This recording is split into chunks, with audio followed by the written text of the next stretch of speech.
রাশেদ, কর্মসূচি কখন শুরু হবে, কোথায় পদযাত্রা, কোথায় পথসভা, বিস্তারিত জানাবেন এখনকার পরিস্থিতি।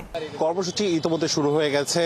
আমি যখন এর আগে সংবাদ সংযোগে আপনার সাথে আমার কথা হচ্ছিল তখন কিন্তু বলেছিলাম যে শহীদ পরিবারের সাথে নাহিদ ইসলাম দেখা করছেন। এরপর কিন্তু নাহিদ ইসলাম গণমাধ্যমে বিশেষ করে একাত্তর টেলিভিশনকে কিন্তু সাক্ষাৎকার দিয়েছেন এবং তিনি কিন্তু কথা বলেছেন।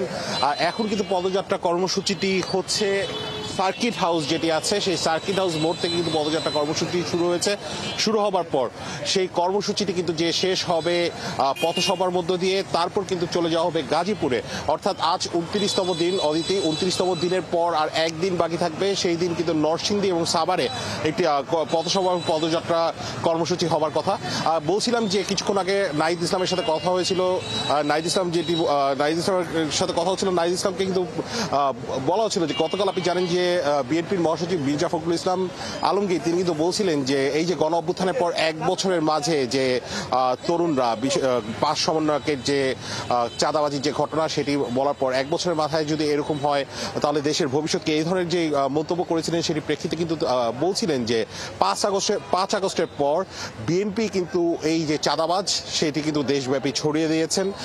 এই ধরনের মন্তব্য করছিলেন। তাদের নিজেদের দলের প্রতি দেখা উচিত, তাদের নিজেদের দলকে পুরোপুরিভাবে করা উচিত।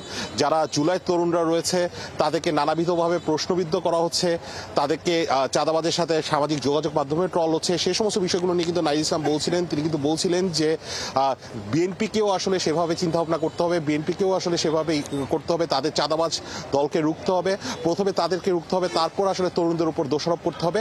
এই ধরনের মন্তব্য কিন্তু করছিলেন। আর অল্প কিছুক্ষণ পর পথসভা শুরু হবে, যেখানে আসলে মন্তব্য করবেন হাসনাত আবদুল্লাহ, সার্জিস আলম থেকে শুরু করে জুলাই যারা নায়কেরা রয়েছেন তারা মন্তব্য করবেন। আরেকটি প্রশ্ন ছিল, সেটি হচ্ছে জুলাই সনদ নিয়ে। আপনি জানেন যে 90-এর যে তিন দলীয় যে রূপরেখা ছিল, 3 জোটের রূপরেখা, সেই রূপরেখা কিন্তু বাস্তবায়ন হয়নি।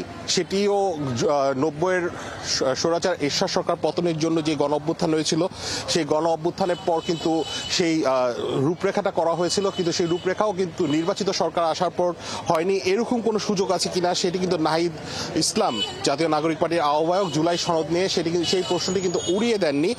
তিনি বলেছেন এমনটি হতে পারে, কিন্তু তারা চান জুলাই সনদের ভিত্তিতেই নির্বাচিত হবে এবং জুলাই সনদের অবশ্যই আইনি ভিত্তি থাকতে হবে। এই বিষয়টি নিয়ে বলেছেন। 3রা আগস্ট শহীদ মিনারে যে কর্মসূচি হবে সেই কর্মসূচি নিয়েও কিন্তু আসলে নাহিদ ইসলাম কথা বলেছেন। তিনি বলেছেন যে 3রা আগস্ট তারা যখন ঢাকায় যাবেন, আগামীকালকেই কিন্তু তারা ঢাকায় যাচ্ছেন। ঢাকায় যাবার পর থেকে কিন্তু তারা তাদের যে কর্মসূচি রাজপথে থাকার সেই কর্মসূচি নিয়ে কিন্তু কথা বলা। রাশেদ, আপনার কাছ থেকে আমরা আজকের দিনের কর্মসূচির পাশাপাশি আগামী দিনের ব্যাপারেও জেনে নিচ্ছিলাম। ধন্যবাদ আমাদের সাথে যুক্ত হবার জন্য। এনসিপির কর্মসূচি নিয়ে জানাচ্ছিলেন সহকর্মী রাশেদ আনিস।